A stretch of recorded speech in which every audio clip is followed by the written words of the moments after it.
比喝糖还可怕的5种高糖水果，第1名竟然很多人认为它是控糖减肥。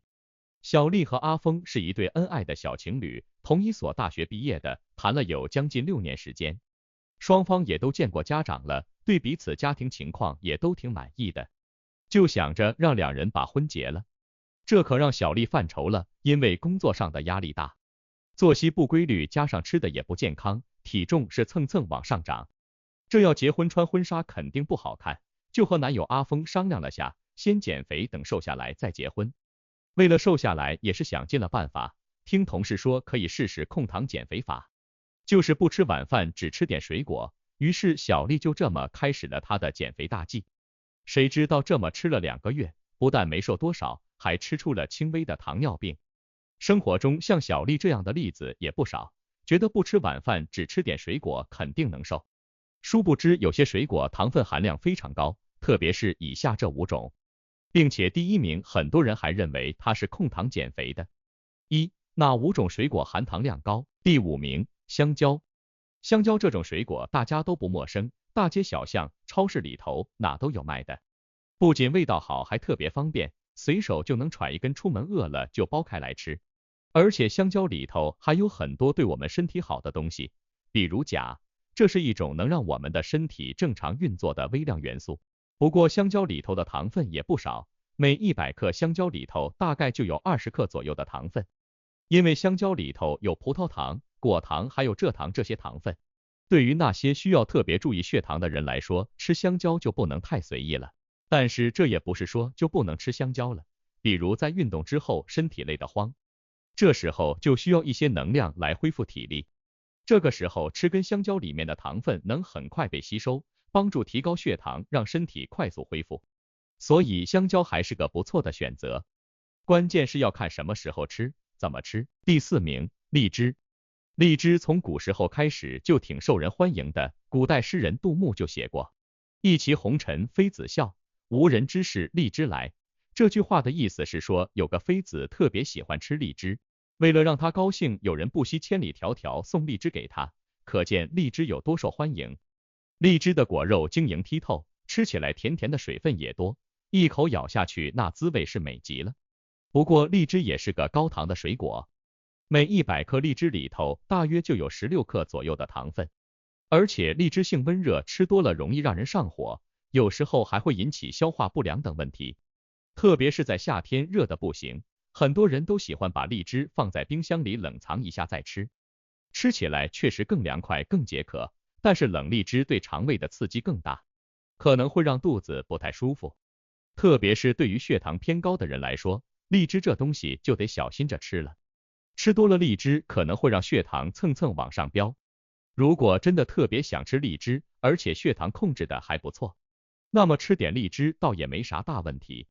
但是吃完荔枝之后，最好能多活动活动，比如散散步或者做点别的运动，这样可以帮助身体更快的消耗掉多余的糖分。第3名，桂圆。桂圆也就是我们常说的龙眼，挺甜的，很多人都爱吃，不只是能直接剥开皮吃，还能用来煲汤泡茶。桂圆里的糖分主要来自葡萄糖和蔗糖，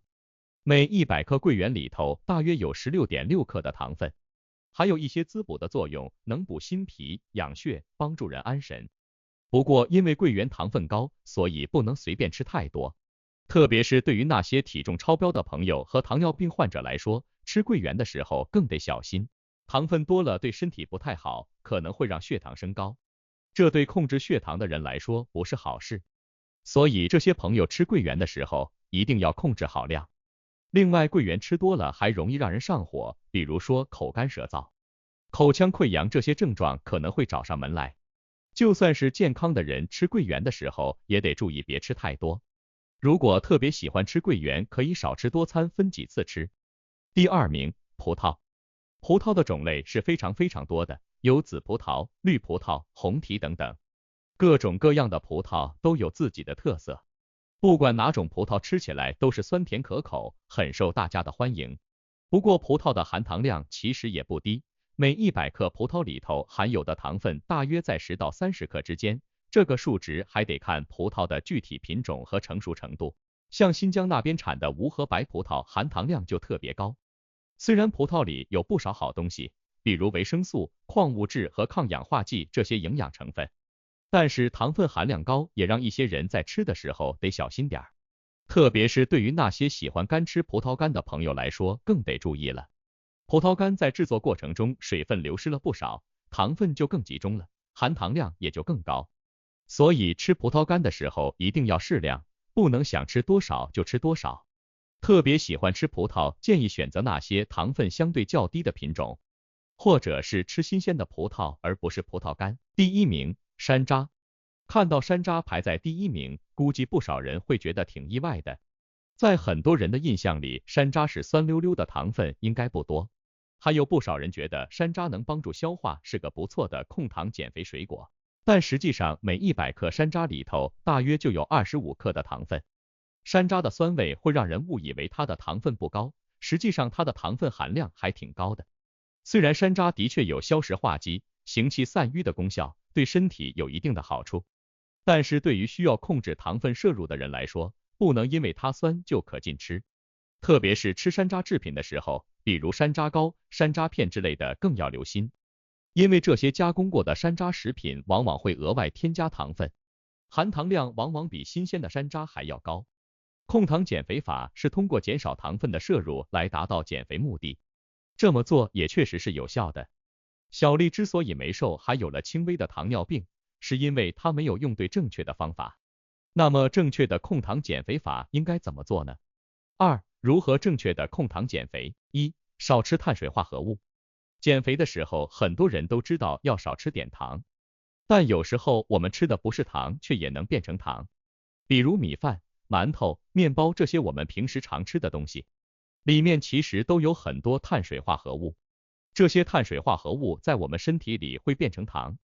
如果吃的太多，可能会让我们的减肥计划受阻。如果想减肥，就得注意减少这些高碳水化合物食物的摄入，可以试试换一些含糖量低一点的食物来代替，比如说玉米、红薯或者南瓜。这些食物不仅口感不错，而且糖分相对少一些，吃了不容易长胖。当然也不是说就完全不能吃碳水化合物了，毕竟碳水化合物是我们身体需要的重要营养成分之一，能给我们提供能量。如果完全不吃，可能会导致身体缺乏能量，人就会觉得没劲，也不利于身体健康。所以即使在减肥的时候，也得适量吃点碳水化合物，保证身体能够正常运作。简单来说就是该吃的还得吃，但要吃的聪明点儿。可以把一部分米饭换成玉米或者红薯。2. 多吃高蛋白食物，可以适当增加一些肉类的摄入，比如鸡肉、鱼肉、虾和牛肉等等。这些肉类富含蛋白质，能让人感觉更饱，就不会总是想着吃甜食或者高糖的食物了。鸡肉、鱼肉、虾和牛肉这些肉类都挺好的，因为它们不仅能提供足够的蛋白质，还能帮助我们更好的控制饥饿感。感到饿的时候吃一些这样的肉类，就能让饱腹感时间更长，就不那么容易去找零食或者甜食解馋了。不过虽然吃这些肉类对减肥有好处，但也不能过量，因为肉类本身也是有热量的，吃多了同样会导致热量超标，反而不利于减肥。一顿饭里可以吃一小块鸡胸肉或者一条小鱼，满足身体需求的同时，也不会摄入过多的热量。3. 每天适当的运动。减肥的时候，光靠控制饮食还不行，还得加上适量的运动。运动可以帮助我们更快的消耗体内的糖分，